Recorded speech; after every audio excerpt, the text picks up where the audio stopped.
कराची के फ्रेयर हॉल के सामने मोटरसाइकिल चोरी की वारदातें बढ़ गई हैं। चोरियां रोकने में नाकामी पर पुलिस ने कमिश्नर म्यूनिसिपल कॉर्पोरेशन को सिक्योरिटी इकदामात के लिए खत लिख दिया है। तफसील जानते हैं नुमाइंदा जियो न्यूज़ ज़ीशान शाह से। ज़ीशान, खत में क्या मौक़िफ़ अपनाया गया?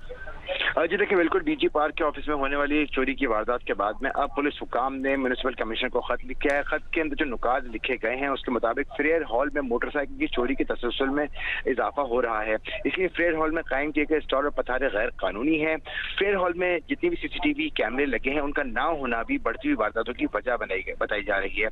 मोटरसाइकिल की चोरी की रोकथाम के लिए बाकायदा पार्किंग एरिया कायम किया जाना चाहिए। पार्किंग एरियाज में सिटी वार्डन्स की तैनाती को भी यकीनी बनाना चाहिए। इसके अलावा फ्रेयर हॉल में कायम स्टॉल और पथारों को मुकम्मल तौर पे खत्म किया जाना चाहिए। सीसीटीवी कैमरों की मदद से पार्क के अतराफ के इलाकों की निगरानी भी कराई जानी चाहिए। इसके अलावा सिक्योरिटी वार्डन की गश्त बढ़ाकर फ्रेयर हॉल में मशकूक सरगर्मियों पर भी नजर रखने की जरूरत है। बहुत शुक्रिया आपका ज़ीशान शाह, आपने इस बारे में आगाह किया।